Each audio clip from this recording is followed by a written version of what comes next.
It's my pleasure tonight to introduce our first speaker in our guest speaker series, Dr. Gordon Edwards.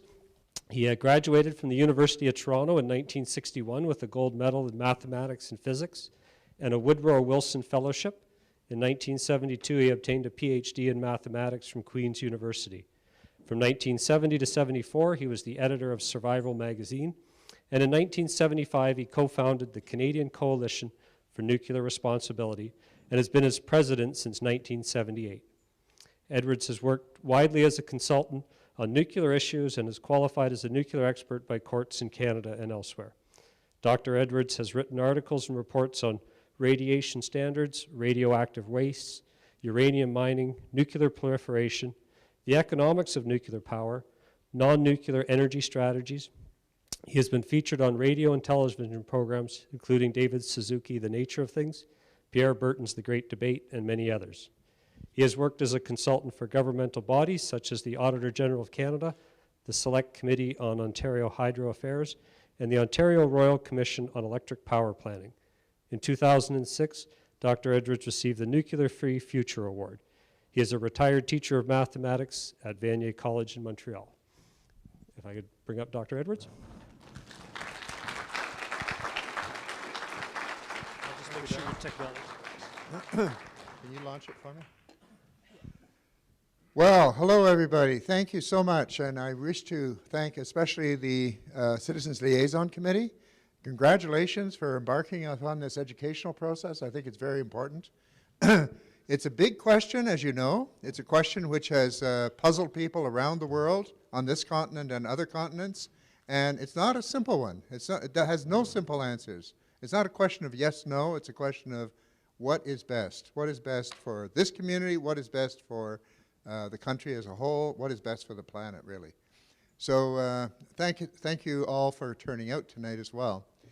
I'm going to be covering a good deal of material because there are so many aspects. This is like a multidimensional thing that you have to look at from different points of view. And there's only so much you can say in an hour, and there's only so much you can hear in an hour. So if I ever get a chance to come back, I would like to pursue some of these other aspects as well. So let's get started. Oh yes, there we go. Well, the situation here is that the nuclear power industry in Canada has produced 3 million bundles of nuclear fuel waste to date, weighing over 50,000 tons. They expect to double this in the next 30 years. And there's a picture there of a CANDU fuel bundle. It's about the size of a fireplace log. And before it goes into the reactor, you could handle it much the way you handle a fireplace log, as long as you wear gloves. However, once it comes out of the reactor, it's deadly dangerous and will remain so for an awfully long time, millions of years, in fact. There's wet storage, which takes place for 10 years. That's because if you don't continually circulate water past the spent fuel bundles, they will overheat spontaneously and damage themselves and release radioactivity into the environment, into the atmosphere and into the water. So that's why they have to be cooled for about 10 years. They can be put into dry storage, which still requires a certain amount of cooling, but that cooling is not as intense because the heat generation has gone down. And then we've got more being produced every day.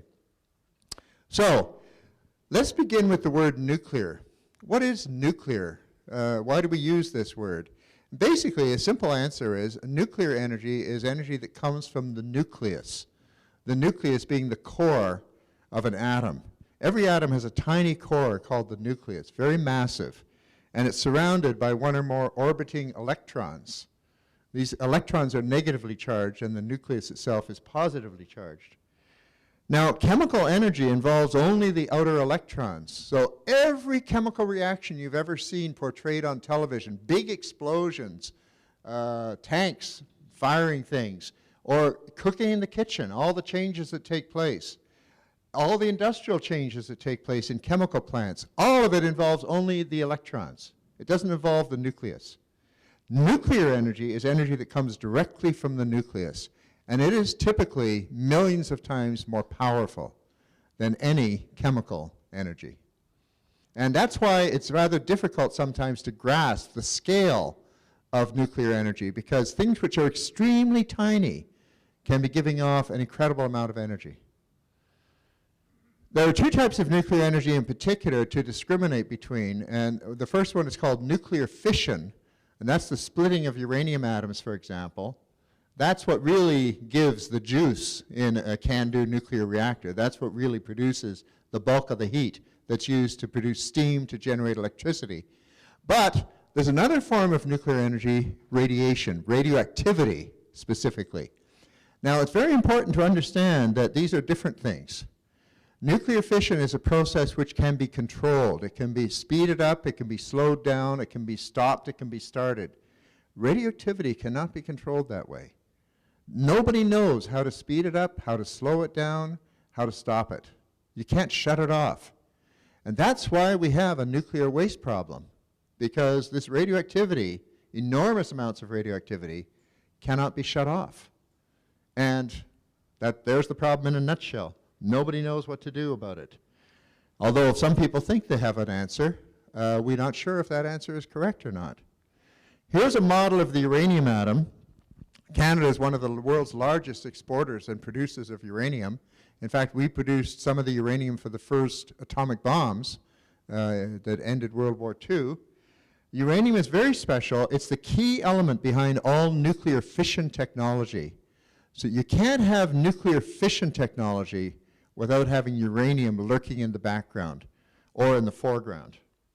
These photographs, by the way, are from a colleague of mine who is the founder of the Atomic Photographers Guild, which has photographers in 13 different countries that have undertaken the job of documenting the nuclear age through photographs. This is a picture of a Russian monument. The Soviets were very good at building these monuments. And this is a monument to the splitting of the atom. The man in the foreground is Kurchatov, who was the father of the Soviet atomic bomb. And that sculpture, you see those two hemispheres. Those are the broken pieces of a uranium atom just at the moment of being split. And those semicircles surrounding the hemispheres symbolize the energy that's released, tremendous amount of energy.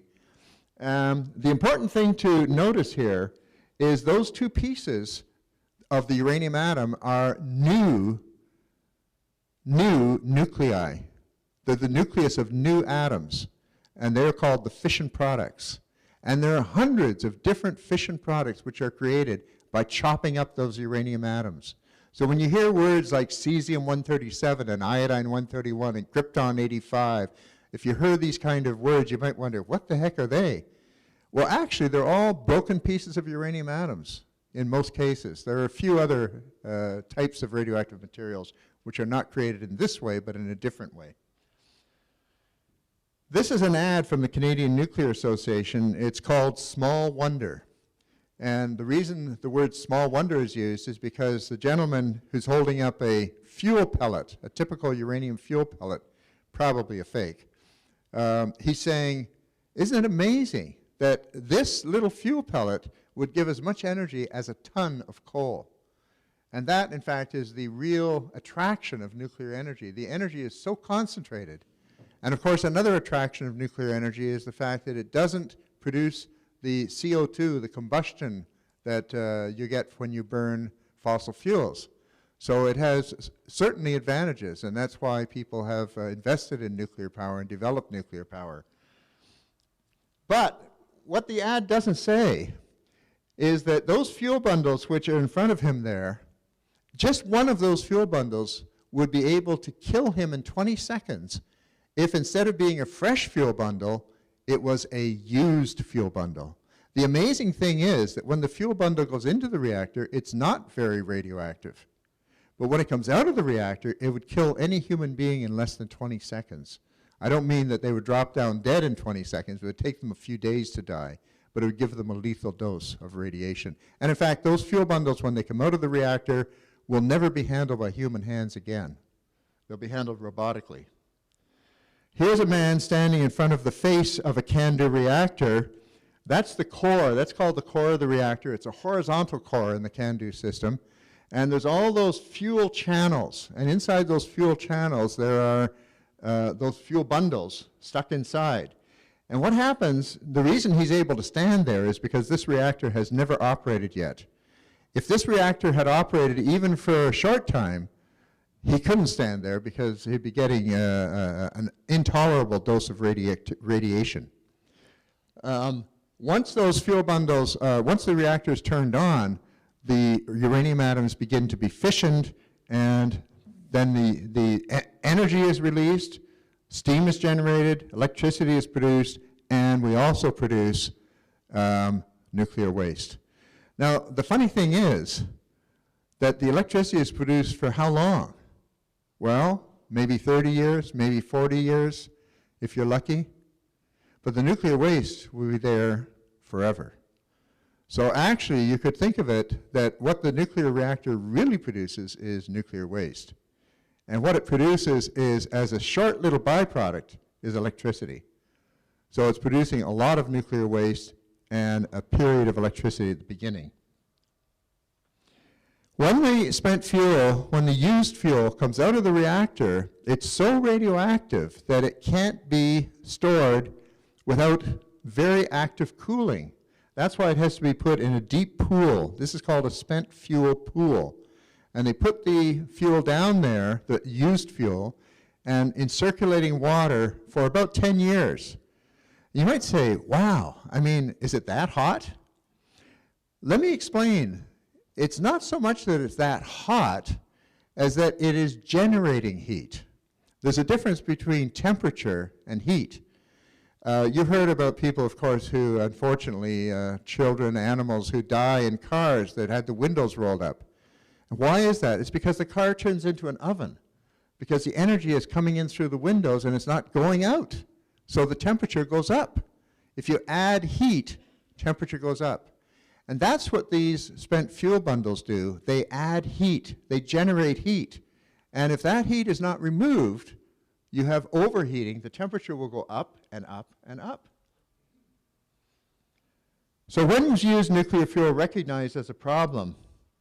Well, this is a kind of a sad story because it took 30 years in Canada before the decision makers or the public were really informed that this was a problem.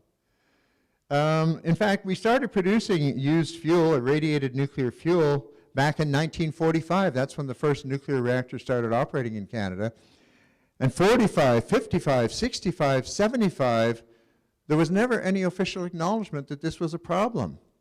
In fact, when I first became involved in this issue, people from the nuclear industry who shared panels with me where we were having, a panel discussion, they would say, Mr. Edwards, nuclear power is not, nuclear waste is not a technical problem, it's only a public relations problem. They tended to look at the problem as being really just a question of digging a hole somewhere, putting it down there, and walking away. And it was regarded as a fairly trivial problem. What it really came down to, I think, is that they thought, well, that's not really my job. My job is to get the reactors working. My job is to keep things safely operating. My job is to look at the bottom line. I'm not the garbage man. I'm not the one who has to take out the garbage. Somebody else will look after that. Well, it is a big, big problem. In fact, it's an unprecedented problem. One of the greatest, I believe, one of the greatest unsolved problems that the human race is facing. Now, so in 1977, finally, there was a federal report called the Hare Report, called Managing Canada's Nuclear Waste, and that's the first time that the recommendation was made in print to have a deep geological repository in granite rock. This is without any research having been done at all up to that point. So it was purely a conceptual thing. Let's dig a hole in the granite, let's put the waste down there, and if we can find a place where there's an undisturbed geological formation, which has been undisturbed for hundreds of millions of years, then surely it's going to remain undisturbed for hundreds more millions of years. And so if we put the waste down there, it's going to be safe. And it was that simple, really. But it's not that simple. Sir Brian Flowers, who was a nuclear physicist, a famous nuclear physicist in Britain, he worked on both the British nuclear power program and the British nuclear weapons program. He conducted a Royal Commission inquiry into nuclear power and the environment way back around that time, 1976. And one of the conclusions of his report was that it would be irresponsible and morally wrong to keep producing this waste unless we really have a solution for it, unless we have a genuine solution for it. So what this said basically is we should not keep producing nuclear power if we can't solve the problem. That was a clear signal to the nuclear industry that their future is at stake. If they don't solve this problem, no more nuclear power.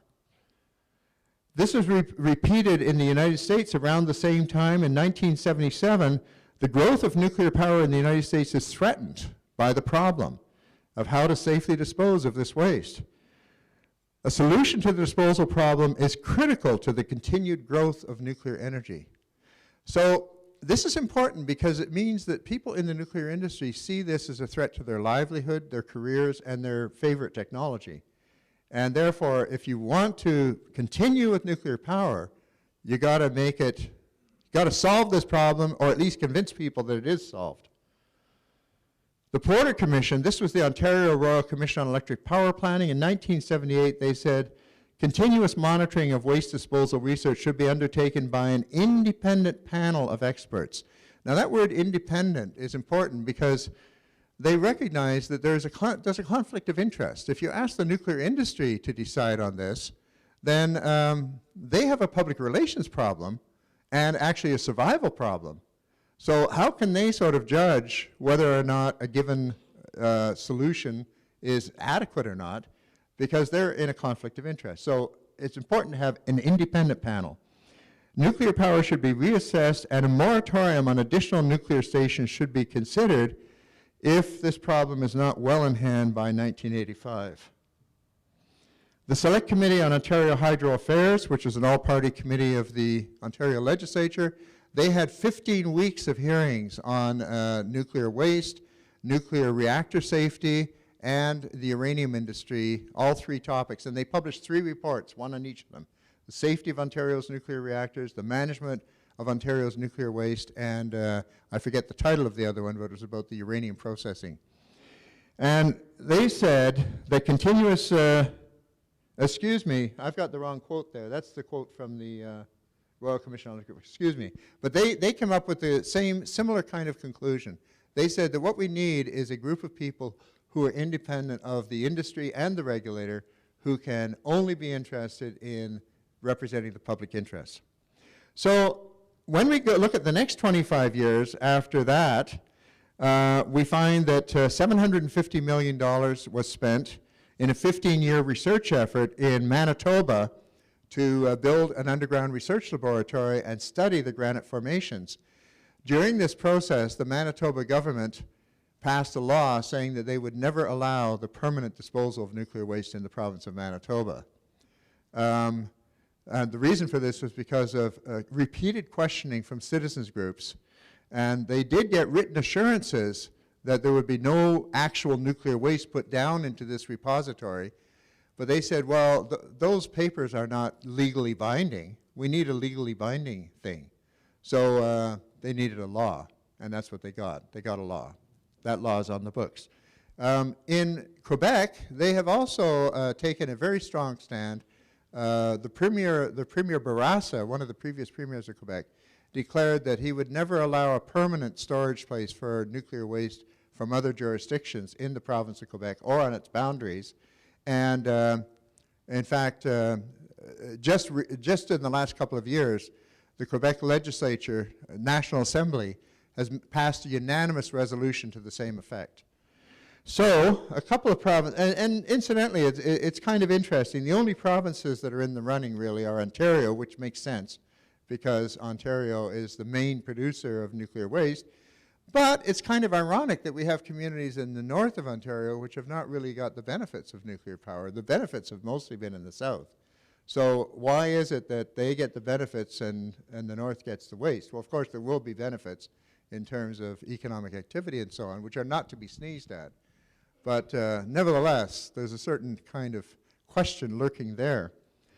Now, there was a 10-year environmental assessment on this called the Seaborne Panel, and the unanimous recommendation of the Seaborne Panel was that there had to be an independent waste management agency, independent of the nuclear industry. That's not what the government did, though. The government set up the NWMO, which is actually set up by the nuclear waste producers, the three utilities that produce nuclear waste, Ontario Power Generation, New Brunswick Power Corporation, and Hydro-Quebec. Even though we've now shut down the only reactor operating in Quebec, so we're no longer producing more nuclear waste, nevertheless, we did produce quite a lot of it previously. So, contrary to what the Seaborne Panel recommended, we've got a national nuclear waste organization which really is not independent of the nuclear waste producers. And that may pose some questions of how do you deal with a conflictual situation.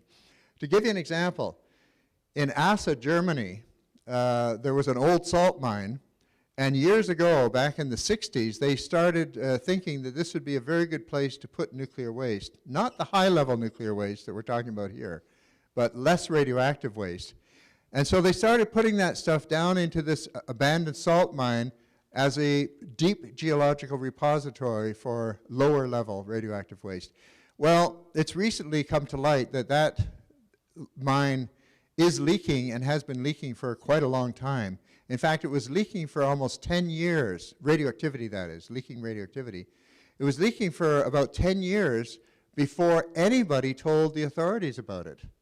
And the reason nobody told the authorities is because of it's a public relations problem. If you say the mine is leaking, then that does not look good for the nuclear industry. So there's a real problem here of ensuring that the people who are doing this work are truly independent of the waste producers, and they don't have anything to fear from being completely upfront.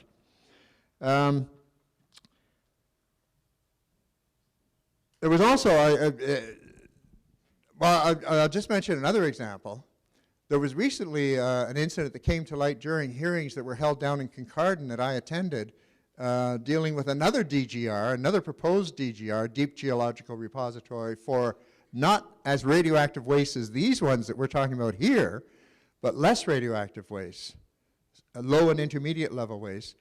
And during the course of the hearings, it came to light that a similar type of repository in Carlsbad, New Mexico, had an accident last year where one of the waste drums underground, 700 meters underground, exploded. And even though it was 700 meters underground and they had ventilation systems in the shafts and so on, and filters, nevertheless, this radioactive dust found its way to the surface and contaminated 22 workers, and also drifted downwind and lightly contaminated a town downwind. And they've now said that this waste repository will not be allowed to be reopened until 2018 to be back into functionality. The reason being that the passageways are contaminated with this radioactive dust. So what I'm saying here is not that that's what's going to happen here. It's an entirely different type of proposal here. It's an entirely different kind of waste here. All I'm saying is it's really important to realize that mistakes happen, and that when mistakes happen, people are prepared to be perfectly upfront and honest about it, and surprises happen. They're not sure exactly what happened, why this waste drum exploded, but they think it was because of kitty litter. There was kitty litter that was used as a packing material. You know, like you use Excelsior when you mail a big bulky package? Well, they use kitty litter. And what radioactivity does, I didn't tell you what radioactivity is, did I?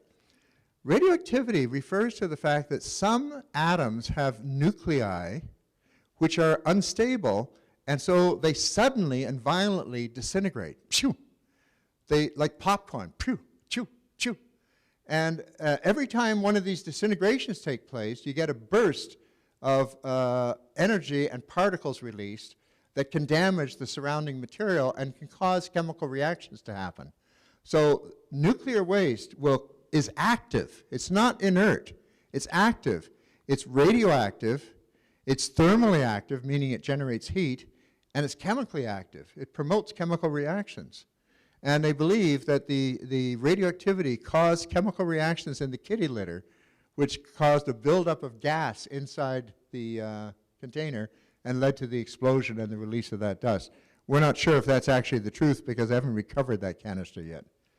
So now I'd like to ask a very serious question here, and that is, let's be perfectly frank about the question of whether the geological storage problem idea can, in fact, solve the waste problem. What is the problem? What really is the problem? I mean, right now, it's being safely stored where it is. We know that. The industry tells us that. The NWMO tells us that. And they also say we could safely store it there for quite a long time. You know, 100 years, 200 years. We would have to change the containers. It's written down in the NWMO's first report. They describe how you could have complete ongoing storage on the site without moving it anywhere. So that being the case, the question is, why should you move it from point A to point B if you don't know for sure that it's going to be any safer at point B than it was at point A? That's a serious question. Another question then is, what is the problem you're trying to solve? Is the problem to try and get the waste all underground so that there's no waste above ground that would be susceptible to attack or to the elements? So the question is, can geological storage possibly solve the waste disposal problem? Take a look at this graphic that I made, very simplistic graphic because I don't have the animation skills of Walt Disney. That X represents a nuclear reactor, and those two dots represent, each dot represents 1 year of nuclear fuel waste. So after 2 years, we have two dots. After 4 years, we have 4 dots. I'm a mathematician. I'm good at this stuff. After 8 years, we have 8 dots. And so the nuclear waste builds up beside the reactor, and without geological disposal, you could say, well, there's all that nuclear waste sitting right there on the surface. This is dangerous. We shouldn't allow this. We should actually try and get it out of there, put it underground, somewhere up here maybe. Well, let's see what it looks like with geological disposal. So here it is with geological disposal. After 2 years, there's no difference. Why? Because you have to have it in the pool. You can't take it out of the pool. After 4 years, it's still got to stay in the pool. After 6 years, after 8 years, still got to stay in the pool. It's actually only until you get at least after 10 years that you can even consider moving it underground, correct? So that means you haven't really solved the problem at all. Even if you were able to put that older waste, the stuff in the box around it, even if you put that older waste into a geological repository instantly, and by the way, NWMO now says it takes a lot more than 10 years. They're expecting to wait for 30 years before they put the waste in a repository. So you're going to have 30 years worth of waste at that reactor site, and that's going to continue as long as that reactor keeps operating. So as long as that reactor keeps operating, you're never going to get rid of the nuclear waste on site at the reactor site. What you've done instead is you've now created 2 sites which both have nuclear waste in them. The reactor site still has a lot of stuff that can go wrong, and the other place where it's going to has a lot of stuff which can go wrong. And you've also got the transportation of the waste along the highways, which could also go wrong. So have you solved the problem, or have you just complicated the problem? Now, the nuclear industry hopes to be able to establish geological disposal because that will give them the green light to go ahead and build more reactors. So let's suppose we build another reactor. Well, the same thing happens with the second reactor that happened to the first one, right? What happens if you have 4 reactors, 8 reactors, 6 reactors, 8 reactors? Well, the fact of the matter is that the more reactors you build, the larger the inventory of unburied radioactive waste you are going to have at the surface, no matter how fast you put the stuff underground, because you can't move it for 10, 20, or 30 years, and therefore you have not solved the problem. So our belief, that my organization is the Canadian Coalition for Nuclear Responsibility, we believe that the responsible position to take here is that we really don't have a solution to this problem at the present time. And in fact, this problem is not really solvable as long as you keep producing the waste. And especially as long as you keep building more and more reactors, it's not going to be solvable. So the only thing that would make sense would be that if the time comes, and it may be coming sooner than was once thought, where the reactors are shut down and phased out, if you then wait until the fresh spent fuel, if you wait about 10 years until all that stuff can be taken out of the pool, then you have a genuine chance of maybe moving it to a safer location. You'd still have to debate whether it really is safer or not. But at least you would have an honest approach. The problem is that a lot of the talk about waste disposal is not entirely honest in looking at the grand picture of things, because it doesn't really offer a solution in the context of ongoing nuclear power production. So why is nuclear waste dangerous? Well, the fission process, the splitting of the atoms, as I explained before, creates hundreds of kinds of radioactive materials as unwanted byproducts. Most of these did not exist in nature before 1940. They're brand new things that were created inside the nuclear reactor. This incredibly complex mixture of radionuclides found in nuclear fuel waste is called high-level waste, and high-level waste can either be solid or it can be liquid, because in some countries, for weapons purposes, they have dissolved the solid waste in nitric acid and put it into a liquid form. This is a very messy operation, very polluting. It's called reprocessing. And the reason they do that is because they want to get a valuable material out of this spent fuel, the irradiated fuel, a man-made material called plutonium. And the bomb makers wanted the plutonium for bombs, but civilian people want it for nuclear fuel. They know we're eventually going to run out of uranium sooner than people think. If we're going to get thousands of reactors going, it's really going to be a drain on the uranium supply. They're going to have to start using plutonium. That means they're going to have to liquefy that solid waste. And guess where they're going to do it? Wherever the waste is. If they move the waste to a community for geological disposal, they're not going to move it again to another place if they want to reprocess it. They will reprocess it where the waste is. And therefore, it's very important that citizens explore and understand what this reprocessing option is all about before they make any decision about whether they want the waste at all to come to their community. Now, of course, the Nuclear Waste Management Organization says, quite rightly, that there's no economic incentive to do this right now, and there's no plan to do this right now, and that is true. However, the people in the nuclear industry are very eager to do this eventually. And you can wait. You can be patient. Just wait until all the waste is in one place. That's the time to make a pitch for reprocessing. And I believe that pitch is inevitably going to come. So there are really three categories of nuclear waste materials. I mentioned the fission products, which are the broken pieces of uranium atoms. There's also things called activation products.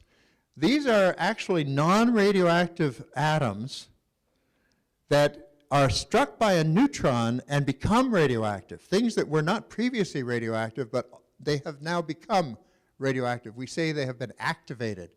Cobalt-60 is an example of this. If you take a sample of steel, ordinary stainless steel, it has a certain impurity of cobalt-59 in it, and the cobalt-59 absorbs a neutron and becomes highly radioactive cobalt-60. That's why the very structures of the nuclear reactor become radioactive. And they become radioactive waste. When they take the spent fuel out of the reactor itself is radioactive waste. They have to take it apart, and the steel, the stainless steel, and all the structural materials that are in the core area of the reactor, they'll never be reused again. They'll be buried as radioactive waste. That's another kind of radioactive waste. That might also come to the geological repository here, depending on how lucky they are at getting it at Kincardine, because right now they're trying to get the Kincardine people to accept that, but that's not decided as to whether they'll get it or not. So I think that people have a right to know these things. And therefore, I think you need to have an agency that is going to explain exactly what's going on and explain what these wastes are and where they might go and where they might not go and what problems they may or may not cause in the future. Because nothing is fixed in cast in bronze. Just because you have a plan today doesn't mean that plan can't be changed tomorrow or 10 years from now. There's also another thing that is created inside the reactor. They're called the transuranics. And there's about 36 of these. The transuranics are elements which are heavier than uranium, uranium being the heaviest naturally occurring element in the world. So uranium is called element number 92. The elements are ranged from 1 to 92. Element 92 is uranium. And that's the end of the line. But we've created now element 93, 94, 95, 96, 97. We've created these new elements, and plutonium is one of those. And these new elements, generally speaking, have very, very long half-lives. That means they last an awfully long time. Plutonium, for example, has a half-life of 24,000 years and is very, very toxic, as well as being a material that's used for atomic bombs. But you might say, well, 24,000 years, it means if you're patient and you just wait for, let's say, 10 times that amount, 240,000 years, the plutonium should be all gone. So you just have to be a little patient. However, what they don't tell you either, and maybe they don't even know, is that plutonium-239, when it disintegrates, it turns into uranium-235, which has a half-life of more than 600 million years.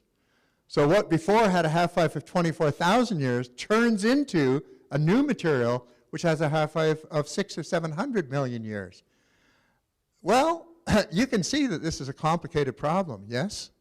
Right? This is a problem. And it's to get these transuranics out, particularly the plutonium, that they talk about reprocessing. Now here's a list of some of the radionuclides in irradiated nuclear fuel. This comes from Atomic Energy of Canada Limited, the Manitoba White Shell Laboratories. And I had to get this list. It's not easy to get these lists. You've got to browbeat them. But take a look at this list here. I'm sure you'll be able to absorb all these elements: palladium, ruthenium, molybdenum, cadmium, indium. But these are all radioactive forms of these things. And there's a whole bunch of them: tellurium, antimony, cesium, promethium, samarium, iridium, tungsten, lutetium. I bet you didn't know about lutetium. And there it goes. And there's 211 of these in this list, and Atomic Energy of Canada Limited. And by the way, this is a list of radionuclides in spent CANDU fuel after 10 years of cooling. Before 10 years of cooling, there's a lot more. But even this list is not complete. They say at the end of the report, this list is not complete. In fact, I don't think they really know all of the fission products that exist. I've been told by knowledgeable people that there may be as many as 1,000 different fission products.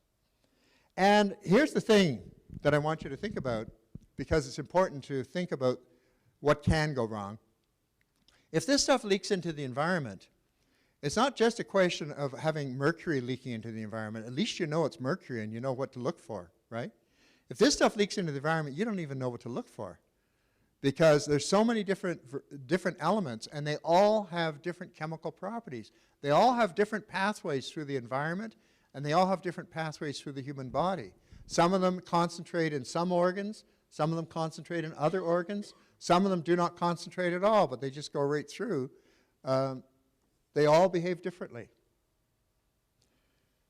Now, here's a graph from the 1978 report of the Ontario Royal Commission on Electric Power Planning called A Race Against Time, a beautiful title, I believe, and it's about nuclear power. It's about nuclear power in Ontario. And this graph shows the toxicity of 1 year's worth of CANDU fuel from one CANDU reactor over a period of 10 million years. The scale on the bottom is the time scale, and it goes from 1 year to 10 million years. When they put the little 7 above the 10 over there on the right at the bottom, that means you have 7 zeros, right? So it's like a 1 with 7 zeros after it. That's 10 million. And if you look up at the top, you see that number up at the top there, like 10 to the 13, 10 with the power 13 up there. That means a 1 with 13 zeros after it. That's basically 10 million million. 10 million million. And what is it referring to? It's referring to cubic meters of water. It's saying that you'd need 10 million million cubic meters of water to dissolve this waste to the level which is the maximum contamination level allowed by law. that if you wanted to dissolve it down to the maximum level of contamination allowed by law, you'd need 10 million cubic meters. It turns out, you can go to the internet and check this out, that's almost exactly equal to the volume of Lake Superior. Now, you'll notice on this graph there are two lines, a red line and a blue line. Actually, the graph, if you go to the report, you'll find there are many more lines.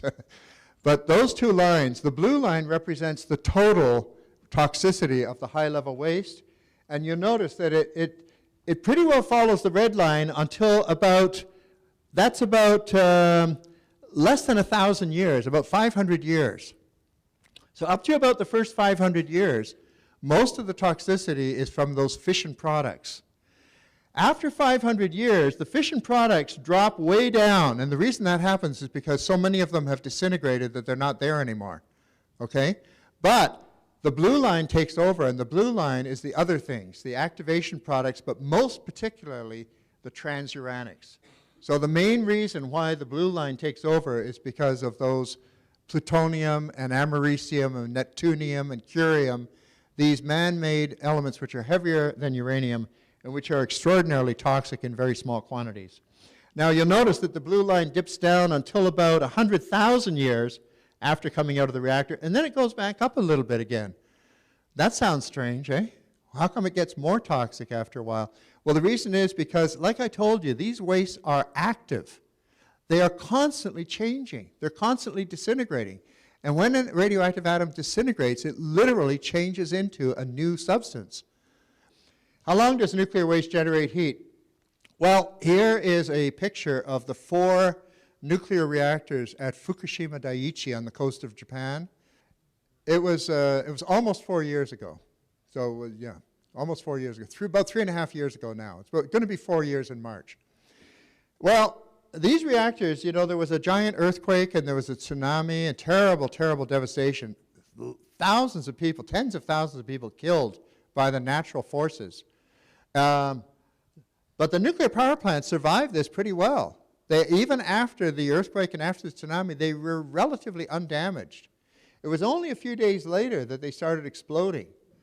And it turns out that the reason they were exploding was not because of the nuclear reaction inside, not the nuclear fission reaction, because those reactors were safely shut down the moment the earthquake happened. Within a very short time, they were totally shut down. The fission reaction was completely stopped.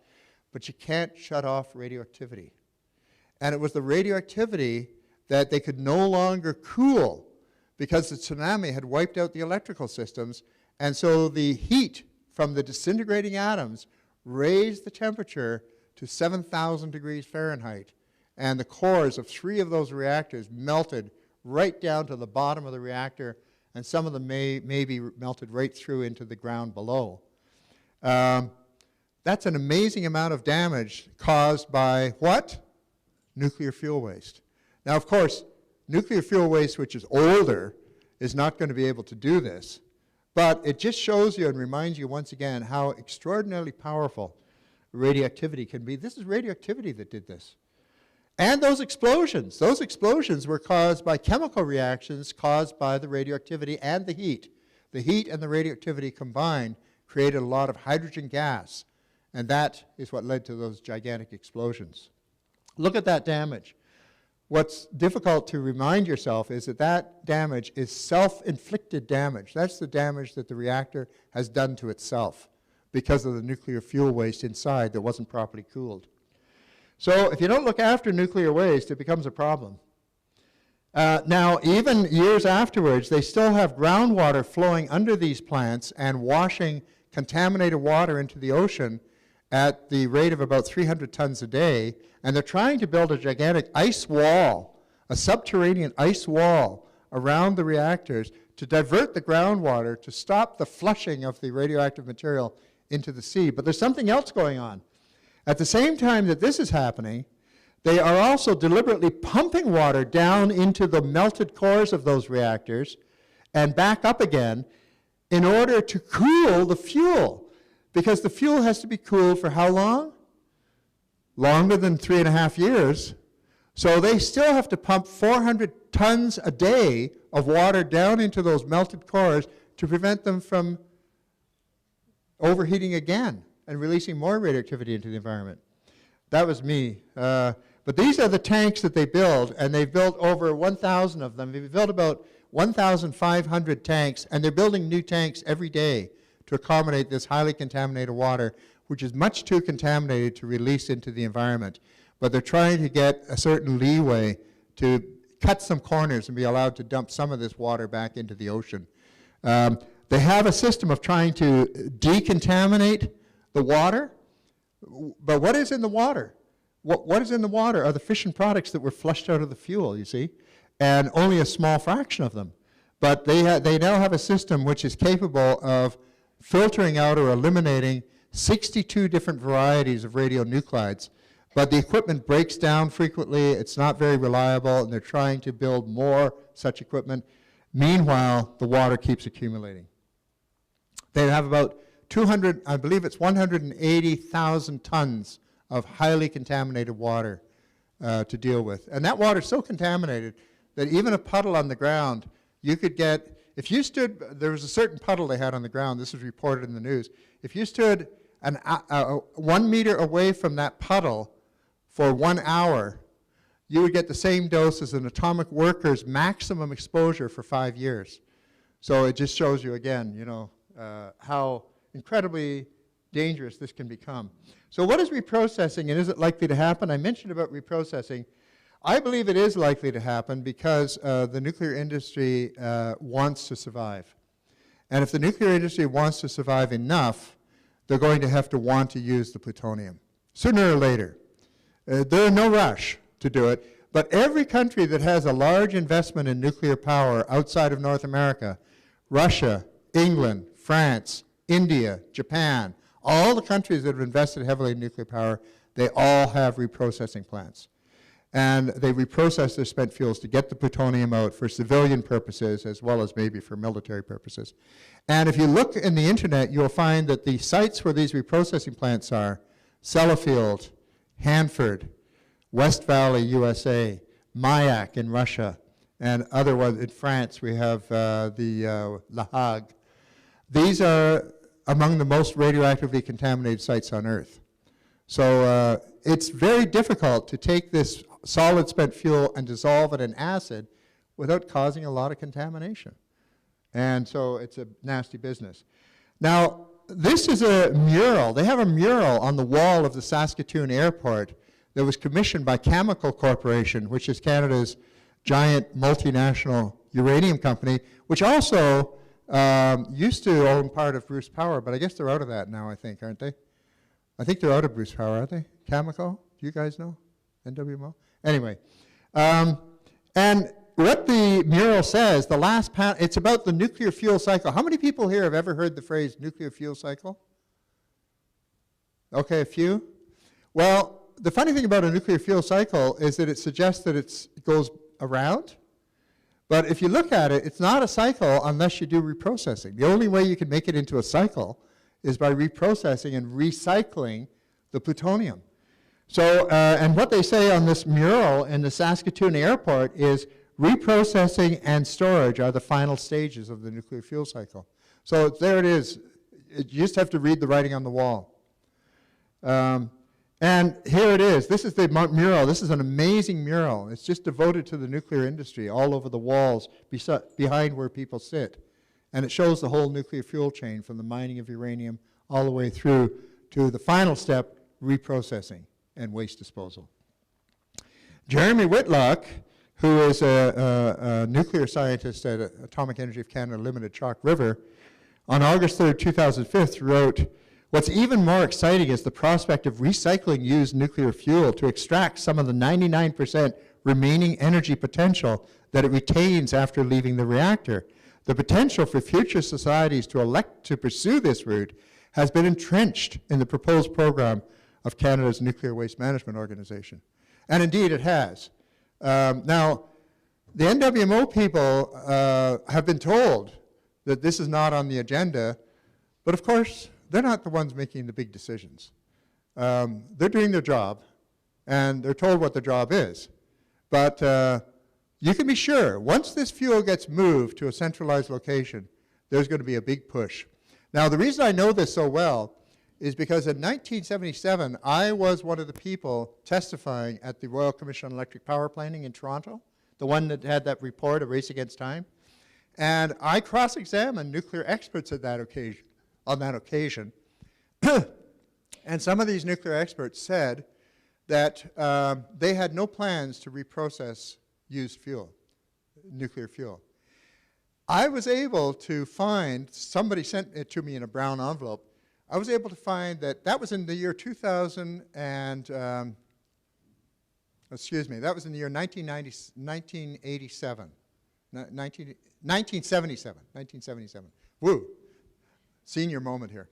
In 1977, that very same year, there was a whole team of senior executives from Atomic Energy of Canada Limited giving a briefing to senior civil servants in Ottawa saying it is absolutely urgent that we get going on reprocessing right away.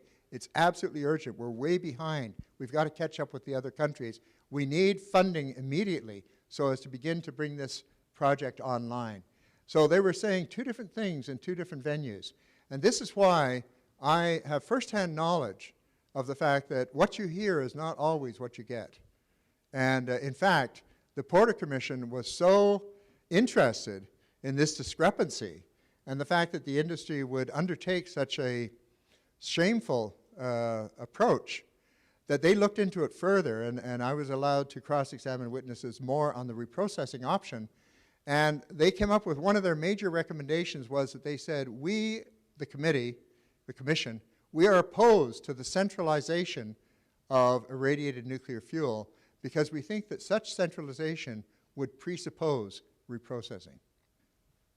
The only way that a community could have any partial assurance that reprocessing would not take place would be to have a law enacted saying that it is illegal to reprocess spent fuel in Canada. So if people are considering seriously about accepting used fuel for disposal, I think they owe it to their constituents, they owe it to their community, they owe it to their region and to the world to insist that the Government of Canada pass a law saying that this spent fuel will not be reprocessed. Oh, well, I think I've really said enough. We've got a lot of, there's one thing I haven't said, however, and it's the graphics that I left out, and that is that we've come to the conclusion, that when I say we, I mean me and many of my colleagues who work in Canada and in the United States. We have a Great Lakes coalition of environmentalists who specialize on nuclear questions, and we feel that, that the whole idea of geologic disposal is misguided at this point in time because for several reasons. It's really just a hope backed up with a lot of very expensive research that has been carried out. But no matter how much research you do, you really can't prove that this is going to be a safe way to go. You can't prove by any method known to science that if you put something in one point, point A, that it's never going to go to another point by itself, point B. Nature is the great recycler. You know, they found in the middle of the Sahara Desert, they found that the sand had DDT in it. Yet nobody, to their knowledge, had ever used DDT in the Sahara Desert. They found DDT in core bits that they drilled in the Greenland ice sheets. This stuff gets around. So we feel that it's a mistake to abandon this material. NWMO does not talk about abandoning it, but in fact that is the intention. The intention is sooner or later, 100 years, 200 years, 300 years, sooner or later they want to seal it up and walk away from it. And I don't think that we're ready for that. I don't think that we know enough about it. I think that what we have to do is we have to keep this stuff under perpetual surveillance. We have to always keep an eye on it. We have to, and it's not hard to package it very well. They know how to package it very well. You can package it very well. Even the NWMO itself, in their first report that they submitted to the Parliament, to the Government of Canada, details how they would handle that situation. You would just simply repackage the waste periodically. But you have to have a commitment to look after it properly. You have to have constant monitoring, the advantage of this approach, which is called rolling stewardship. The advantage of rolling stewardship is that you don't have to look to the far distant future and whether some distant civilization will even understand the language you speak, but you just have to talk to the next generation, and then they have to talk to the next generation, and they have to talk to the next generation. This idea was put forward by the National Academy of Sciences in a report of theirs, and anybody who wants further information on that or on any other aspect that I've talked about tonight, feel free to write me at my email address. It's ccnr@web.ca, ccnr@web.ca. And if you drop me an email and put something in the subject line like, nuclear waste or something of that sort to catch my attention, I will answer your question and send you some resources if you want to get more information about it. I also just want to finish by saying that I don't believe for 1 minute that I have a corner on the truth. I don't believe for 1 minute that the NWMO people are doing anything but doing their job and doing it presumably well. And I don't think that anybody intends any harm. I don't think the nuclear industry wants to harm anybody. But you don't have to want to harm people to end up harming people. That's the problem. And so you really have to be very, very careful. And the reason for the urgency in dealing with this nuclear waste, is it really because of immediate safety issues, or is it because of the agenda of the nuclear industry? That's what you should ask yourself. Thank you very much.